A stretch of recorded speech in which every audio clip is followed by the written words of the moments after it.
Olá, sétimo ano. Estamos iniciando a nossa primeira aula da nova apostila, né, do terceiro bimestre que vocês receberam. E nessa apostila a gente vai falar bastante sobre esse tema da aula de hoje, as divisões regionais do Brasil, né? O Brasil ele tem vários tipos de divisões regionais. Divisões realizadas através da sua natureza, da sua economia, da sua população, né? Mas tem duas principais que a gente precisa entender melhor, que é a divisão do IBGE e a divisão das macro-regiões geoeconômicas, né? Que a gente vai ver aí nos próximos slides, né?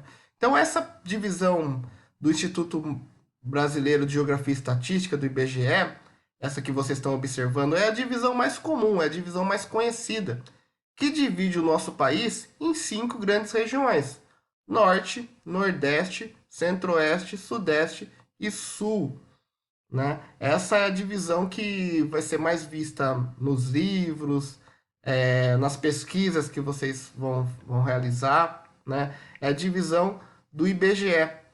Ela respeita todas as divisas de estados, né? E ela vai levar em consideração tanto os assuntos relativos à natureza quanto os assuntos relativos à economia do país, né? Então essa é a mais comum.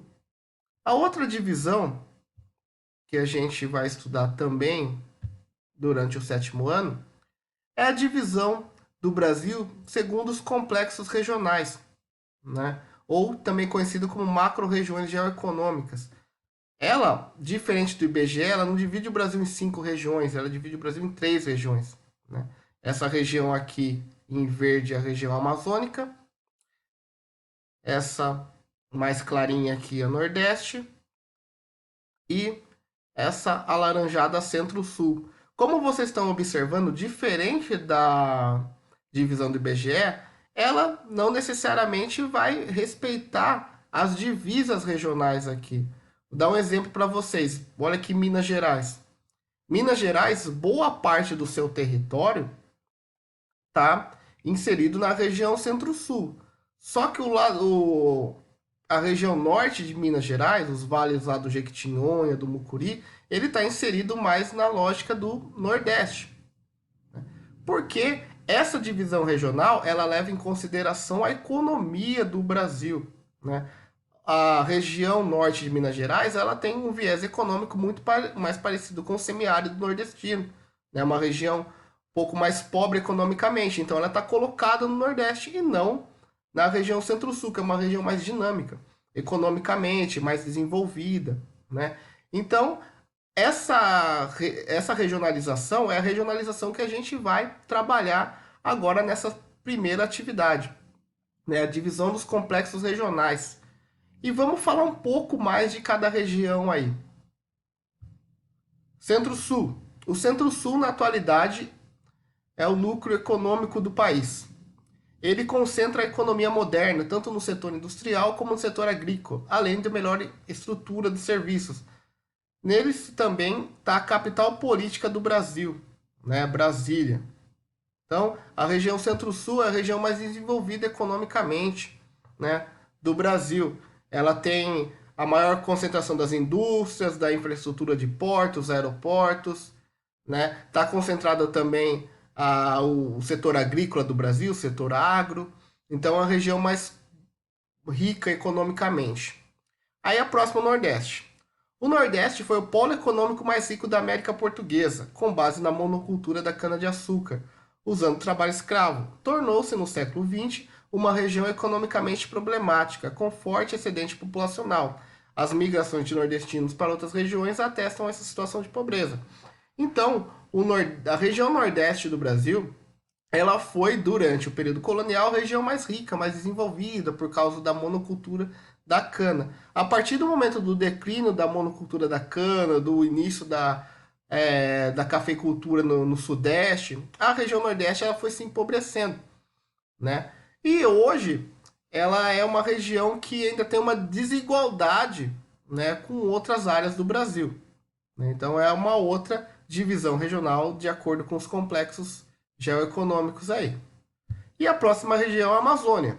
A Amazônia brasileira é o espaço de povoamento mais recente, ainda em estágio inicial da ocupação humana. A área está coberta por uma densa floresta com clima equatorial que dificulta o povoamento. Os movimentos migratórios na direção desse complexo regional partem tanto do centro-sul como do nordeste, sendo que hoje é a região que mais recebe população. Então, por questões da sua geografia física, por causa da densa floresta, dos grandes rios, né, dos afluentes do Amazonas, né, essa região é uma região que não teve uma concentração populacional tão grande. Ela tem uma população de migração recente, né? Então, uma localidade do Brasil que tem uma urbanização, né, um crescimento recente, né, a região amazônica. Então, essas são as três principais regiões, né, de acordo com a divisão geoeconômica. A que a gente vai trabalhar nessa primeira atividade é a região Centro-Sul. Então, vamos aqui dar uma olhada no que se pede. Região Centro-Sul. Então a gente vai trabalhar todas, viu, pessoal? Mas vamos trabalhar Nordeste, vamos trabalhar Amazônia. Mas nessa atividade 1, o que a gente vai trabalhar é a Centro-Sul. Então vamos dar uma lida no texto aí. A região Centro-Sul do Brasil é integrada pelos seguintes estados: São Paulo, Rio de Janeiro, Minas Gerais, menos a porção norte de Minas, Espírito Santo, Rio Grande do Sul, Paraná, Santa Catarina, Distrito Federal, Goiás, Mato Grosso do Sul e Centro-Sul do Mato Grosso e Sul do Tocantins. Então é uma região bem grande. A região equivale a 30% do território e 65% dos habitantes do Brasil, sendo a região mais populosa do país. O Centro-Sul é a região mais rica do Brasil e apresenta grande diversidade social, econômica e ambiental. O Centro-Sul tornou-se a região mais rica do país, especialmente a partir do século XIX, quando a economia do Nordeste estava em crise.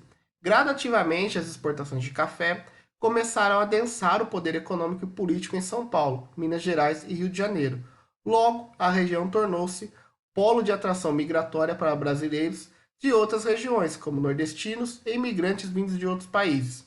A região ainda concentra maior parte da atividade industrial do país, agropecuária mais diversificada e moderna, rodovias, portos, hidrelétricas, redes de telefonia e informática, meios de comunicação influentes e os principais centros de poder do país, como a capital política do Brasil, Brasília, no Distrito Federal. Então aqui tem um mapa dessa região, né, que foi citada aí, e duas questões para vocês responderem. Então, questão 1. Quais são os estados que compõem a região Centro-Sul? Tranquilo, está no texto, né? Só vocês relerem. E 2. Como a região Centro-Sul se tornou a região mais rica do Brasil? Né? Então, será que tem alguma questão histórica que influenciou isso? A economia? Né? Então, vocês... São duas questões que vocês vão fazer a leitura do texto, né? E vão conseguir responder tranquilamente. Então, vamos parando por aqui, sétimo ano. É isso e até a próxima.